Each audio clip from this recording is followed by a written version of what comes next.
నమస్కారం అండి. నా పేరు డాక్టర్ ఆర్ఎంపి శెట్టి. జ్యోతిష్ శాస్త్ర విభాగంలో గత కొన్ని సంవత్సరాలుగా అనేక విషయాలు మీకు తెలుపుతూ వస్తున్నాను. మీరు చూస్తున్నారు, అనుసరిస్తున్నారు, లాభపడ్డారు కూడా. చాలా సంతోషంగా ఉంది.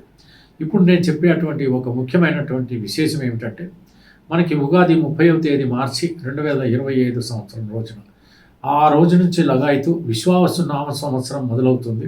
ఈ విశ్వావసు నామ సంవత్సరంలో మరి కుంభరాశి వారికి సంవత్సర ఫలితం ఎలా ఉంటుందో వివరిస్తున్నాను, జాగ్రత్తగా వినండి.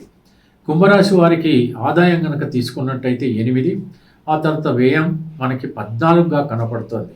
అంటే సంపాదన తక్కువగా అవుతుంది, మరి ఖర్చు చూస్తేనేమో చాలా ఎక్కువగా ఉంది. చాలా జాగ్రత్త పడాలి. ఇకపోతే రాజపూజ్యం కనుక తీసుకున్నట్టయితే 7, అవమానం 5. అంటే ఇంచుమించు ఆల్మోస్ట్ అవమానము తర్వాత రాజపూజ్యం 2 కూడా సరిసమానంగా కనపడుతున్నాయి. 2 పాళ్ళు మాత్రమే రాజపూజ్యం ఎక్కువగా కనపడుతుంది. సాధ్యమైనంత వరకు ధర్మరీతిన కనుక ప్రవర్తించినట్లయితే తప్పకుండా మీరు ఒక అద్భుతమైనటువంటి జీవితాన్ని చూడగలరు అని మాత్రం నేను చెప్పగలను.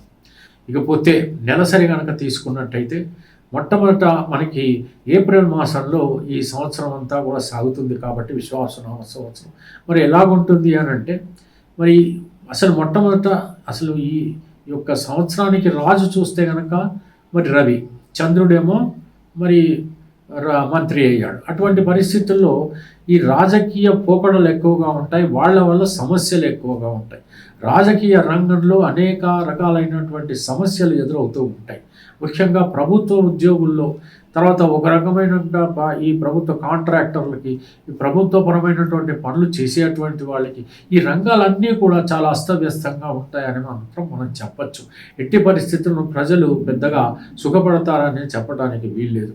ఇకపోతే వ్యాపారాలు కనుక తీసుకున్నట్టయితే పర్వాలేదు, బాగానే సాగుతాయి. మరి కుంభరాశి వారికి కనుక తీసుకున్నట్టయితే ఇక్కడేమో సంపాదన ఏమో తక్కువ కనపడుతుంది, ఖర్చు ఎక్కువగా కనపడుతుంది. ఎక్కువ శ్రమ పడండి, తప్పకుండా కొంత ఎక్కువగా సంపాదించి తక్కువగా ఖర్చు పెట్టడానికి ప్రయత్నిస్తే బ్యాలెన్స్ అయిపోతుందని మాత్రం చెప్పగలను. మరి ఏప్రిల్ మాసంలో కనుక తీసుకున్నట్టయితే పర్వాలేదు, వీళ్ళకి కొంచెం గృహం పదిలంగానే ఉంటుంది. ఆ తర్వాత ఆరోగ్యం కుదుటపడుతుంది. బిజినెస్ వాళ్ళు అయితే లాభసాటి బేరంగానే సాగిపోతుంది. మరి ఒకవేళ మే మాసంలో కనుక తీసుకున్నట్టయితే ఇంచుమించు అలాంటి పరిస్థితులే నెలకొని ఉంటాయి. ఆ తర్వాత జూన్ మాసంలో కనుక తీసుకున్నట్టయితే ఇల్లు పదిలంగానే ఉంటుంది, ఆరోగ్యం కుదుటపడుతుంది, ఆ తర్వాత లాభభావంగానే ఉంటుంది అని మనం చెప్పాలి. ఆర్థికపరంగా బాగుంటుందని చెప్పచ్చు. అదే మనకు జూలై మాసంలో కనుక తీసుకున్నట్టయితే ఇంచుమించు అలాంటి పరిస్థితులే మనకు కనబడుతున్నాయి. మరి ఆగస్టు మాసంలో కనుక తీసుకుంటే కొంత మార్పు వస్తుంది. కానీ ఎలాంటి మార్పు అని అంటే, నూతన వ్యాపారాలు ప్రారంభించేటువంటి అవకాశాలు ఎక్కువగా కనబడుతున్నాయి. ఆ తర్వాత లాభసాటి బేరాలు సాగుతాయి, ఆరోగ్యం కుదుటపడుతుంది, ఆ తర్వాత గృహ వాతావరణం ప్రశాంతంగానే సాగిపోతుందని మనం చెప్పాలి. ఆ తర్వాత సెప్టెంబర్ మాసంలో కనుక తీసుకున్నట్టయితే పరిస్థితులు అన్నీ కూడా అలాగే ఉంటాయి. ఇంచుమించు పెద్దగా తేడా మార్పులు పెద్దగా ఏం కనపడటం లేదు. ఆ తర్వాత 10వ మాసంలో అంటే అక్టోబర్ మాసంలో కనుక తీసుకున్నట్టయితే ఇంచుమించు అలాగేనే ఉందండి.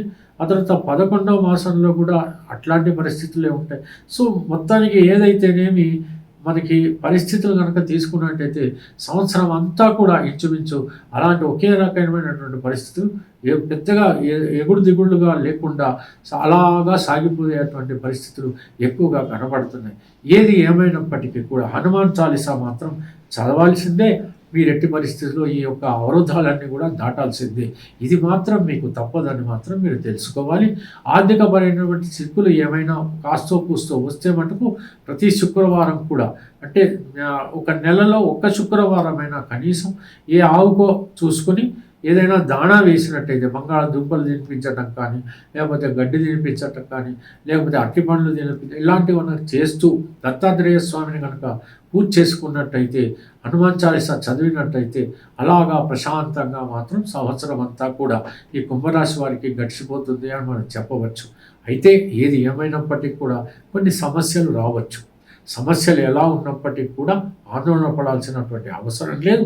ఏమాత్రం మీరు సందేహించకుండా వెంటనే ఎప్పుడు సమస్య వచ్చినప్పటికీ కూడా హనుమాన్ చాలీసా చదివేయండి, సరిపోతుంది. తెలిసింది కదా. మరి సెలవు.